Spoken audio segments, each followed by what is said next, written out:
Ledesma today as alternate representative from the city. We'll start with the Pledge of Allegiance. I pledge allegiance to the flag of the United States of America and to the republic for which it stands, one nation, under God, indivisible, with liberty and justice for all. Thank you.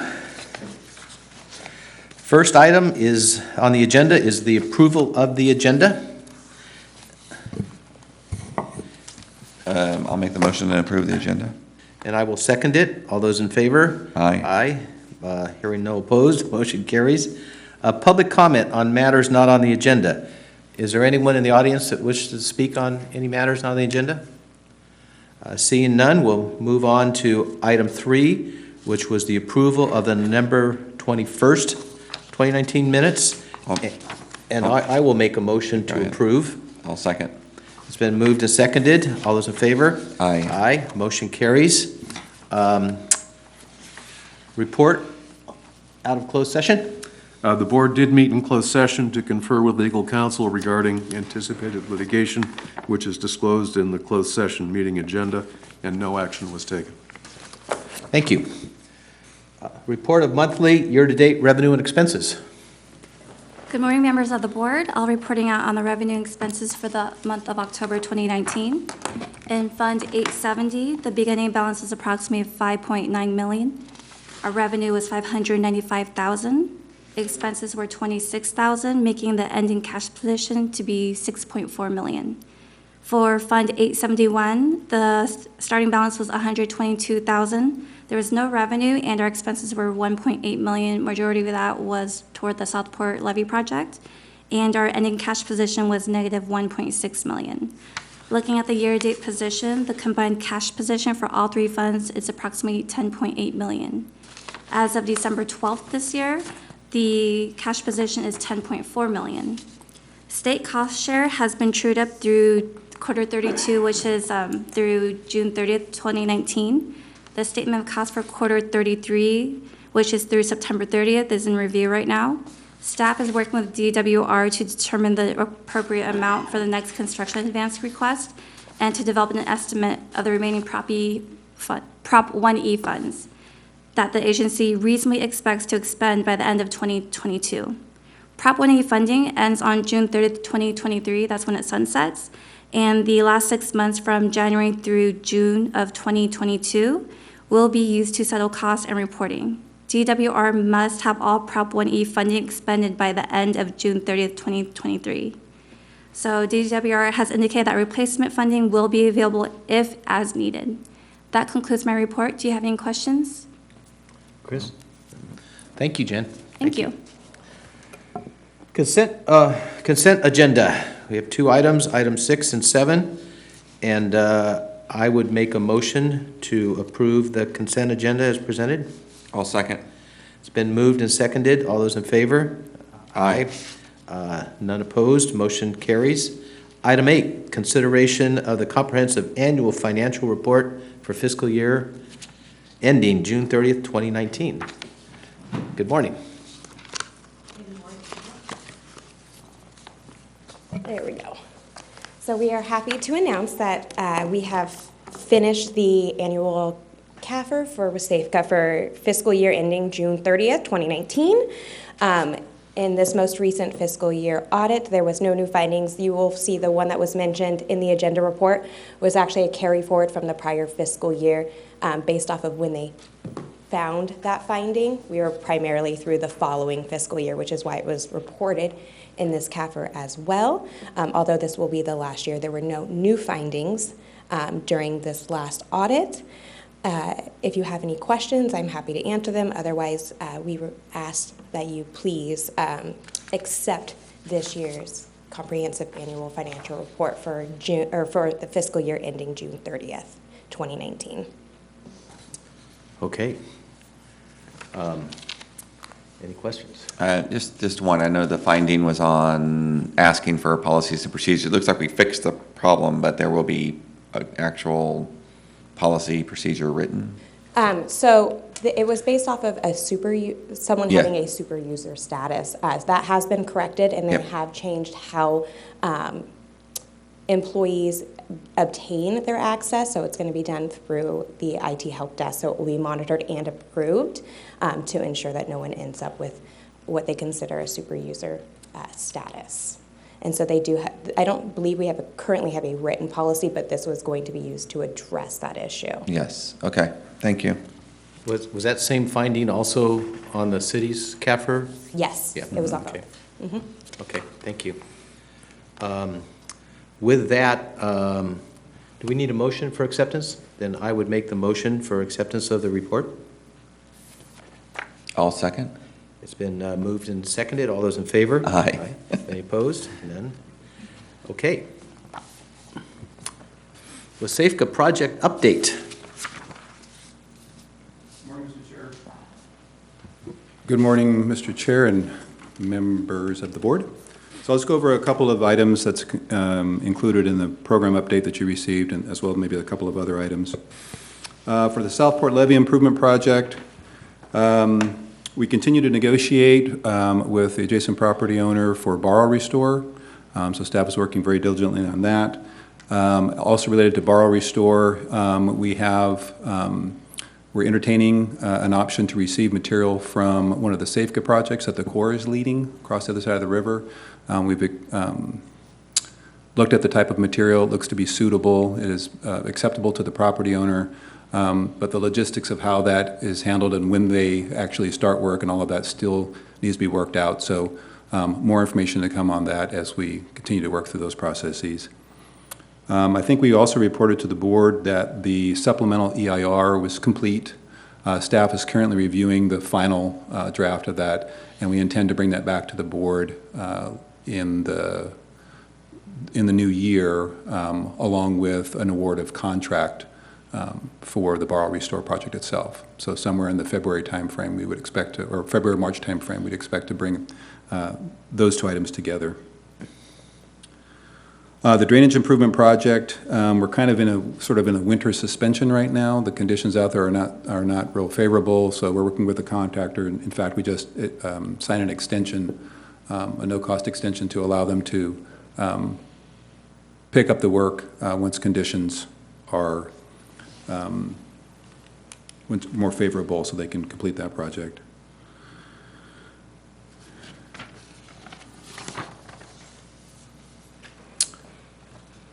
And then on the Phase 3 Southport Restoration Project, all the plants are in the ground. There's some left over that will serve, that they're going to be planting in a little bit more density, and also will serve as replacement plants if some of the plants die over the winter. And they've gotten most of the equipment out of the floodplain area. I think there may still be fish screens that still need to be removed. Or at least one of the fish screens still needs to be removed, and the contractor's working on that. And then also related to the restoration project, or the Southport project in general, as we reported to the board, there was a fair amount of accretion, silt accretion, that was deposited in the inlet-outlet areas from the previous winter. And our contractor that was doing the restoration, we had to work through a change order with them to redistribute some material and regrade in advance of the plantings. And we're unsure what that accretion might look like again as we go through this next winter.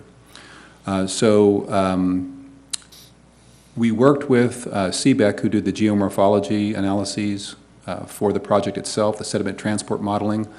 We're working with them now to do aerial surveys of the entire project area, both north and south offset areas. They're using some kind of orthographic imaging. I'm not real good at the tech-savvy terms they use, but they do both direct top-down and ortho-type imagery to create 3D rendering of the terrain.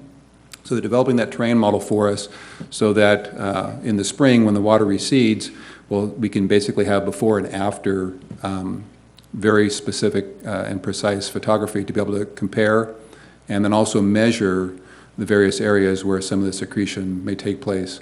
I, under the General Manager's authority, authorized that work for them to do in advance of the rising river level. Once the water covers the offset area, there's no use in, we can't do the imagery. So in order to get that rolling this week, I authorized that work to begin yesterday. The estimates for this first round of work is somewhere in the $7,000 range, just as an FYI for the board.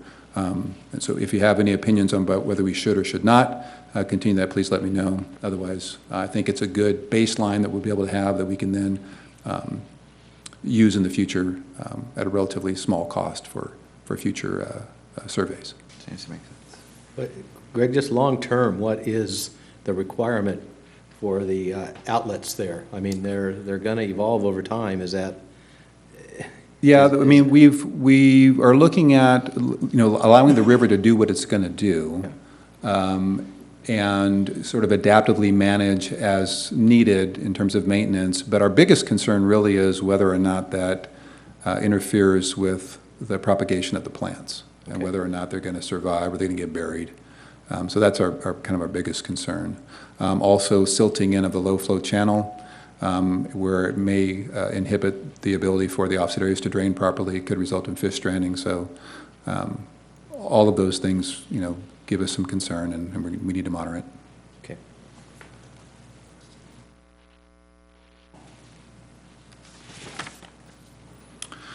Then along the federal project. So if you guys are paying attention to the news, there's a lot going on back in DC this week. The House passed the appropriations bill, a little minibus bill that included energy and water on Tuesday. I believe the Senate is taking up a similar vote today, with the expectation that the President will sign into law the bill before close of business tomorrow. So if that pans out, then there's about 60 days in which the Corps will need to submit their work plan. As it stands right now, the appropriations bill does contain $400,000 specifically for the West Sacramento project. As we know, that's not enough to complete design. And we have made our request for both the balance of PED funding, which is about $3.2 million in addition to the $400,000 that they have in the bill now, as well as the funding for New Start construction and construction funding, which is a little over $10 million. Earlier this week, Congressman Matsui contacted and had a conversation with R.D. James, Assistant Secretary of the Army for Civil Works. Our understanding is that conversation went very well. She made her request known of the importance that West Sacramento receive construction funding as soon as possible in order to keep pace with the rest of the work that's going on in this region, as well as to providing flood protection for our community. In terms of the system, all of the system is fully funded, with the exception of West Sac. And so the system really is only as good as its weakest link. We don't want to be that weakest link. And then she also, as I understand, reminded R.D. James of the time they spent out at our Southport project site just at the end of construction in the offset area, where the Assistant Secretary was very impressed with the amount of work that WSAFCA had done, that we continue to do. As he put it, we moved a lot of dirt. And so he is very supportive, indicated his support and the Corps' support for us moving into construction. In fact, as reported, if we don't get construction funding, it's not because of the lack of support by the Corps, it would be because of OMB. So now we're asking the Congressman to have a conversation with OMB, see if he can shore up those loose ends. And we anticipate that, hopefully that call to take place this week as well. Again, once the bill is signed into law, the Corps will have 60 days in which to submit that work plan, so the timing is good. I think also in the bill, in addition to the $400,000 in PED funding for West Sac, there is a maximum number of New Start constructions authorized. It will be 6. With regards to the flood line of the Corps, there is 1 New Start for flood with an optional discretionary new start that can be used across the various different business lines of the Corps, which includes flood. So minimum 1 new start for flood, possible 2. So that's what we're competing with nationally. And we do know of at least 1 other new start request in California. So that's what we're up against. And I think that's about it. And concludes my updates. I'd be happy to answer any other questions that the board may have. Just a clarification on the work plan. I mean, is there internally, do they have a draft made up, do you think? Oh, they have a draft. Yeah. We can't see it. Yeah. But they do have a draft. And that can continue to evolve through that 60-day period, or? It can and does. My understanding is, for the most part, the work plan is already sort of established, and once the bill is passed, they know where the line is, where projects, how many projects they can fund above the line and what's going to remain below the line. And then there's the who moves one way or the other above or below the line, kind of fine-tuning that will occur over those 60 days. So if we're above the line, we want to stay. If we're below the line, we want to move. And that's what may occur over the next 60 And days. OMB weighs in when? Throughout the process? Yes. Yeah, okay. And we did have a pretty good meeting with OMB, the mayor and I, when we were back in DC in November. They spent a lot of the time talking about the 1043 program, which is the one where the federal government can provide funds to us to implement the project. That authorization has expired. There's no way to do that at this time. But they spent a lot of time asking, if it were to be extended, if it was to be reenacted, would you be interested in it? And really our point from, with everybody we met with is, whatever's going to get us to construction faster, we are certainly interested in.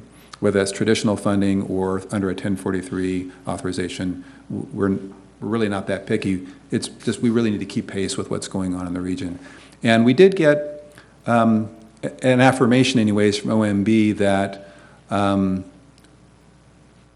really the West Sacramento project should not have been left out of the funding that occurred with the emergency supplemental funding in 2018.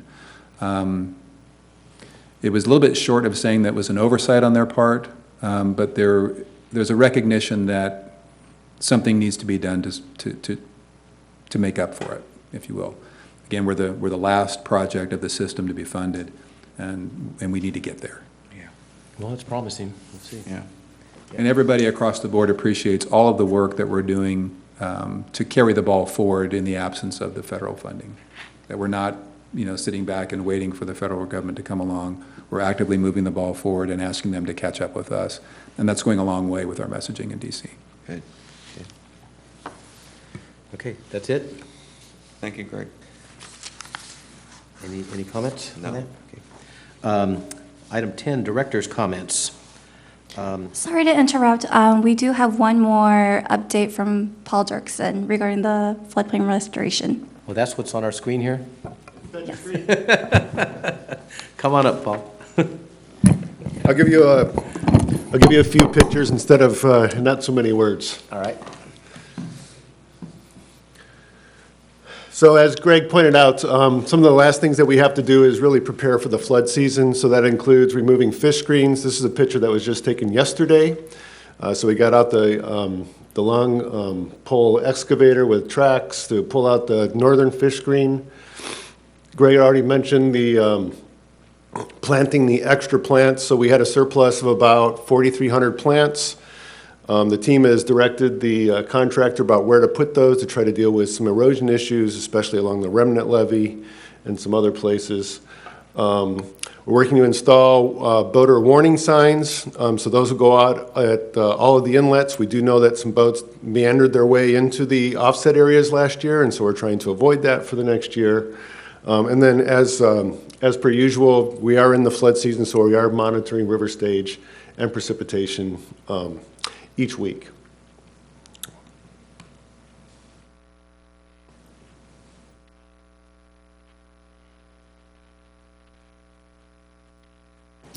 And just kind of let you know, this is kind of what it looks like presently. So there's plenty of water.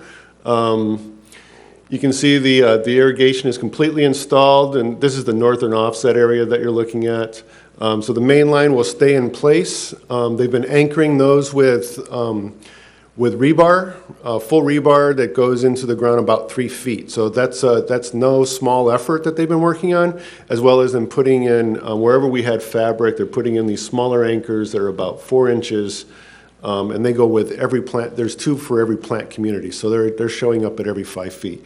We're fairly confident that this is going to hold everything in place, even with the water rises, but ultimately the contractor's responsible.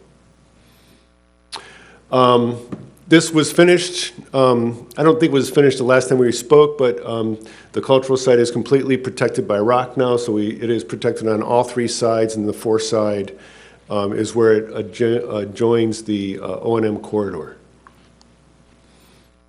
Again, looking in the south offset area, we'd already talked about watching river levels. River levels are over 7.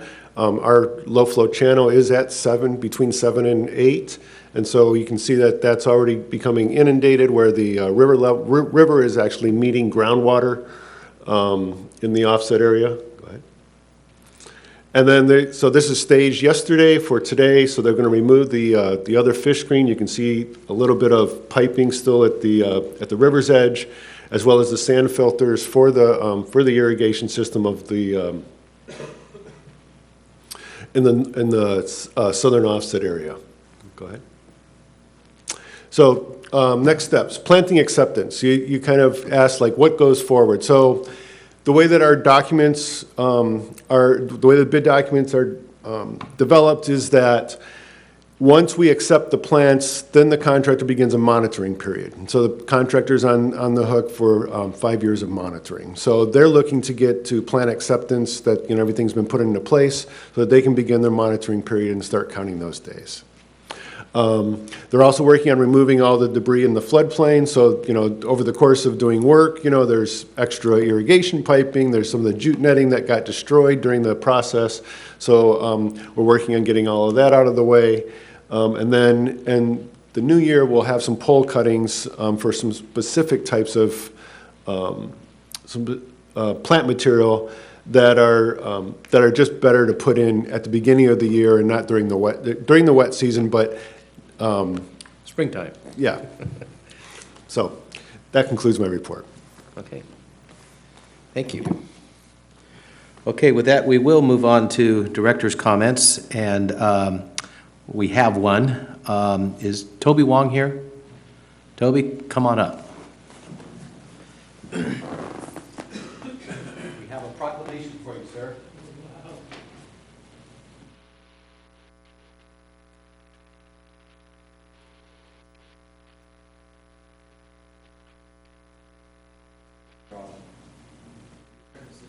Yep.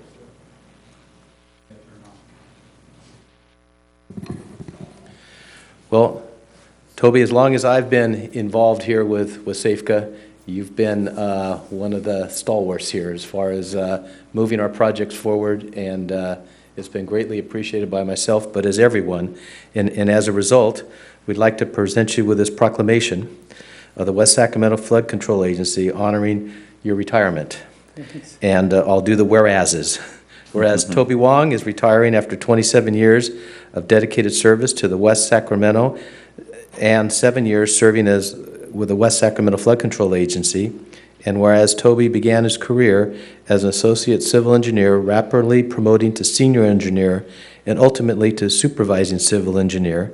And whereas the safety and prosperity of the city and community of West Sacramento depends upon reliable performance of complicated network of infrastructure, including water treatment and delivery systems, sewer collection and treatment systems, streets, roads, and approximately 50 miles of levees, for which Toby played an instrumental role in maintaining and improving.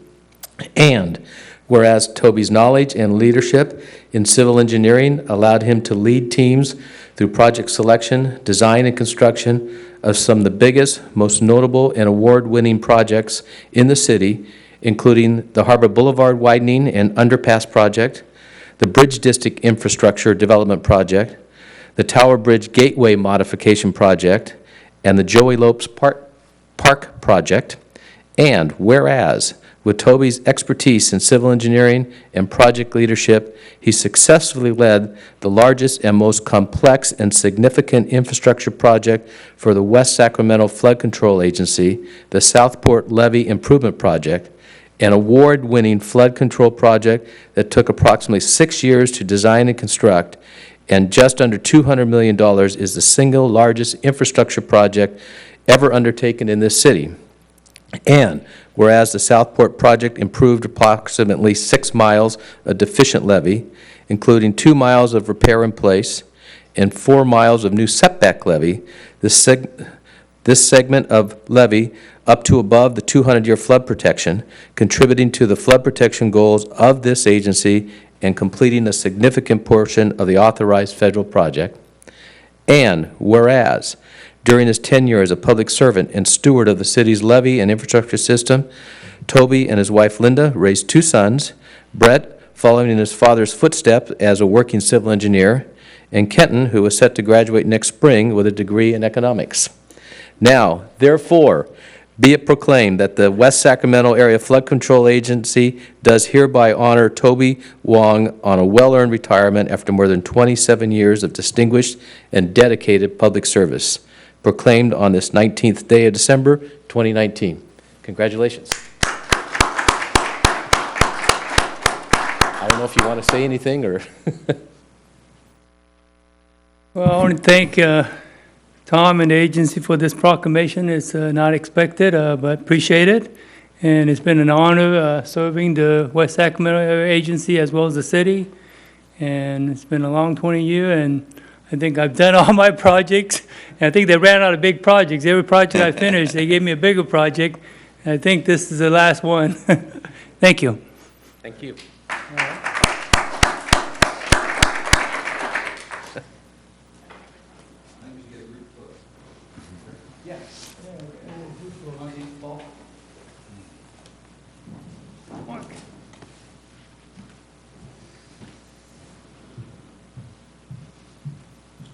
You should get in there. Thank you.